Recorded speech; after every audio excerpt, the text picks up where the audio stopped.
আসসালামু আলাইকুম ওয়া রাহমাতুল্লাহ। প্রিয় দর্শক, আজ আমরা জানব কোরআনের কিছু সূরা ও আয়াতের ফজিলত। পবিত্র কোরআন আমাদের জীবনের দিক নির্দেশনা। এর প্রতিটি আয়াত, সূরা ও হরফে ফজিলত রয়েছে। সেগুলো ফজিলত আলাদা করে হাদিসে বর্ণিত হয়েছে। আসুন জেনে নেই কিছু সূরার ফজিলত। সূরা ফাতিহা, এটি কোরআনের সবচেয়ে বড় মর্যাদাবান সূরা। এক হাদিসে নবীজি সাল্লাল্লাহু আলাইহি ওয়াসাল্লাম এটিকে সবচেয়ে মহান সূরা বলে উল্লেখ করেছেন।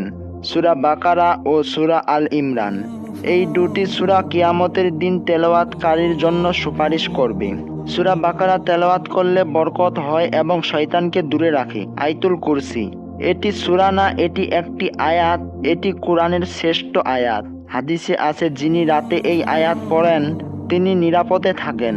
সূরা বাকারার শেষের দুই আয়াত, রাতে এই দুইটি আয়াত পড়লে তা আমলের জন্য যথেষ্ট হয় এবং রক্ষা পাওয়ার মাধ্যমও হয়। সূরা কাহাফ, প্রথম 10 আয়াত মুখস্থ থাকলে দাজ্জালের ফিতনা থেকে রক্ষা পাওয়া যাবে। সূরা মুলুক, প্রতি রাতে তেলাওয়াত করলে এটি কবরের আযাব থেকে রক্ষা করবে এবং কিয়ামতের দিন সুপারিশ করবে। সূরা আস-সাজদা, নবীজি সাল্লাল্লাহু আলাইহি ওয়াসাল্লাম ঘুমানোর আগে নিয়মিত এটি পাঠ করতেন। সূরা ওয়াকিয়া, রাতে নিয়মিত পড়লে অভাব অনটন দূরে থাকে। সূরা ইয়াসিন, আল্লাহর সন্তুষ্টির জন্য রাতে তেলাওয়াত করলে গুনাহ মাফ হয়।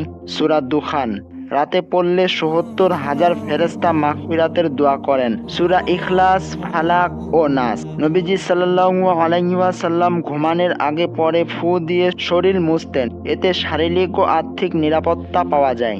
সূরা কাফিরুন, রাতে পড়লে শিরকির সাথে সম্পূর্ণ ছিন্ন করা হয়। সূরা মুসাব্বিহাত, সূরাগুলো নবীজি সাল্লাল্লাহু আলাইহি ওয়াসাল্লাম এগুলো না পড়ে ঘুমাতেন না। এতে এমন একটি আয়াত আছে যা 1000 আয়াতের চেয়েও উত্তম। এই সূরাগুলো নিয়মিত পড়া আমাদের জন্য দুনিয়া ও আখিরাতের উপকার বয়ে আনতে পারে। আসুন আমরা কোরআনের এই ফজিলতপূর্ণ অংশগুলো নিজেদের জীবনে বাস্তবায়ন করি। আল্লাহ আমাদের সবাইকে সঠিক বুঝদান করুক।